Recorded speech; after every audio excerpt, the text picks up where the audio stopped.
ಇವತ್ತು ನಾವು ಹುನಗುಂದ ತಾಲೂಕಿನ ಇಳಕಲ್ ತಾಲೂಕಿನ ಒಂದು ಹಿರೇಕೊಡಗಲಿ ಗ್ರಾಮದಲ್ಲಿ ನಮ್ಮ ರೈತ ಮಿತ್ರರ ಜೊತೆ ನಾವು ಇವತ್ತು ಇದ್ದೇವೆ. ಯಾಕಂದರೆ ನಮ್ಮ ಕೃಷಿ ಇಲಾಖೆ ಅಧಿಕಾರಿಗಳು ಸಹಿತ ನಾವು ಇವತ್ತು ಇನ್ನು ರೈತರ ಹೊಲದಲ್ಲಿ ನಾವು ಒಂದು ಗೋವಿನ ಜೋಳ ಪ್ಲಾಟ್ದಲ್ಲಿ ಇವತ್ತು ಇದ್ದೇವೆ. ಇವತ್ತು ನಾವು ಮುಖ್ಯವಾಗಿ ಏನು ನ್ಯಾನೋ ಯೂರಿಯಾ ಯೂಸ್ ಮಾಡೋ ಸಂಬಂಧ, ಅಂದರೆ ಯೂರಿಯಾ ಇಕ್ಕೋದು ಯೂರಿಯಾ ನ್ಯಾನೋ ಟೆಕ್ನಾಲಜಿ ಯೂಸ್ ಮಾಡೋ ಸಂಬಂಧ ನಾವು ಡ್ರೋನನ್ನು ಬಳಸಿ ಹೇಗೆ ನಾವು ಉಪಯೋಗ ಮಾಡಬೇಕು ರೈತರು ಅನ್ನೋದು ಒಂದು ಸ್ವಲ್ಪ ರೈತರಿಗೆ ಮಾಹಿತಿ ಕೊಡೋದು, ಅದರಿಂದ ಮುಂದಿನ ದಿನಮಾನದಲ್ಲಿ ನಮಗೆ ಹೇಗೆ ಅನುಕೂಲ ಆಗ್ತದೆ ಅನ್ನೋದು ತಿಳಿಸ್ಕೊಡ್ಲಿಕ್ಕೆ ಇವತ್ತು ನಾವು ಇಲ್ಲೊಂದು ಸಭೆಯನ್ನು ಮಾಡಿ ಇವತ್ತು ನಮ್ಮ ಕೃಷಿ ಅಧಿಕಾರಿಗಳು ಇಳಕಲ್ ಅವರು ಮತ್ತು ಹುನಗುಂದ ತಾಲೂಕಿನ ಎಲ್ಲ ಅಧಿಕಾರಿಗಳ ಜೊತೆಗೂಡಿ ನಾವು ಇವತ್ತು ಈ ಕಾರ್ಯಕ್ರಮ ಹಮ್ಮಿಕೊಂಡಿದ್ದೇವೆ.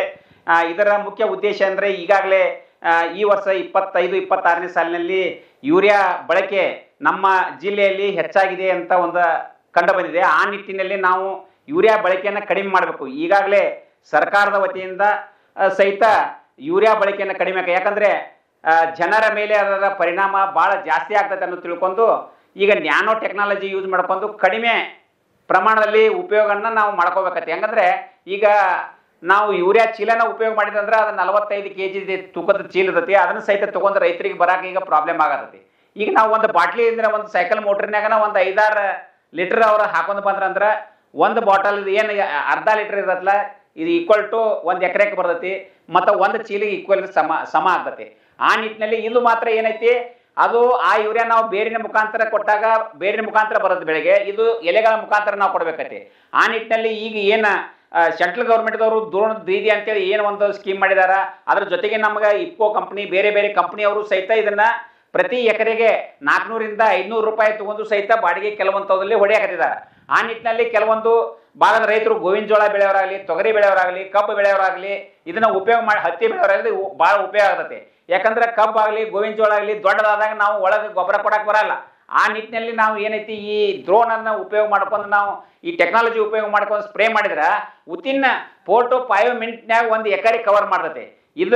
ಇದು ಒಂದು ಯಾಕಂದ್ರೆ ಈ ಟೆಕ್ನಾಲಜಿ ಭಾಳ ಮುಖ್ಯ. ಯಾಕಂದ್ರೆ ಇತ್ತೀಚಿನ ದಿನಗಳಲ್ಲಿ ಲೇಬರ್ದು ಪ್ರಾಬ್ಲಮ್ ಭಾಳ ಇದೆ. ಇದನ್ನ ಸ್ಪ್ರೇ ಮಾಡಕ್ಕೆ ಕನಿಷ್ಠ 1-2 ಲೇಬರ್ಸ್ ಬೇಕಾಗತ್ತೆ, ಅದ್ರ ಕಾಸ್ಟ್ನು ಜಾಸ್ತಿ ಆಗತ್ತೆ. ಇದನ್ನ ನಾವು ಉಪಯೋಗ ಮಾಡ್ಕೊಂಡ್ರೆ ರೈತರಿಗೆ ಗೊಬ್ಬರದಲ್ಲಿ ಉಳಿತಾಯ ಮಾಡೋದು ಅದು ಒಂದು ಲಾಭದಾಯಕ, ಅದರ ಜೊತೆಗೆ ಲೇಬರ್ ಸಿಗಂಗಿಲ್ಲ, ಆ ಲೇಬರ್ದು ಸಹಿತ ನಾವಿಲ್ಲಿ ಉಳಿತಾಯ ಮಾಡ್ಬೇಕತ್ತೆ. ಇದನ್ನ ನ್ಯಾನೋ ಯೂರಿಯಾ ಯೂಸ್ ಮಾಡಿದ್ರೆ, ನ್ಯಾನೋ ಯೂರಿಯಾ ಆಗಲಿ ನ್ಯಾನೋ DAP ಅನ್ನು ಯೂಸ್ ಮಾಡಿದ್ರೆ ನಾವು ಲೇಬರ್ಗೆ ಮತ್ತು ಇದನ್ನ ಉಪಯೋಗ ಮಾಡಿದ್ರೆ 50%ಗಿಂತ ಹೆಚ್ಚಿಗೆ ರೈತರಿಗೆ ಉಳಿತಾಯ ಆಗ್ತೈತಿ. ಮತ್ತು ಇದು ಡೈರೆಕ್ಟ್ ಏನೈತಿ ನಮಗೆ ಸಲೈನ್ ಹಚ್ಚಿದಾಗ ಹೆಂಗೆ ನಾವು ಆಕ್ಟಿವ್ ಆಗ್ತಿಲ್ಲ ಹಂಗೆ ಇದು ಏನೈತಿ ಬೆಳೆಗಳಿಗೆ ಆಗ್ತೈತಿ. ಆ ನಿಟ್ಟಿನಲ್ಲಿ ಇದರ ಇಳುವರಿನೂ ಜಾಸ್ತಿ ಬರ್ತೈತಿ ಮತ್ತು ಇದನ್ನ ರೈತರು ಅಂದ್ರೆ ಇದು ಪರಿಸರ ಸ್ನೇಹನೂ ಆಗ್ತೈತಿ. ಯಾಕಂದ್ರೆ ನಾವು ಹೆಚ್ಚಿಗೆ ಯೂರಿಯಾ ಮಾಡಿದಂದ್ರೆ ಅದು ಭೂಮಿಯೊಳಗೆ ಹೋಗಿ ನೀರಿನಾಗ ಸೇರಿಸಿ ಅದನ್ನು ನಾವು ನೀರು ಕುಡಿದೇವು ಅಂದ್ರೆ ಸಹಿತ ನಮಗೆ ರೋಗ ರುಜಿನಗಳು ಬರ್ತಾವೆ ಜಾಸ್ತಿ.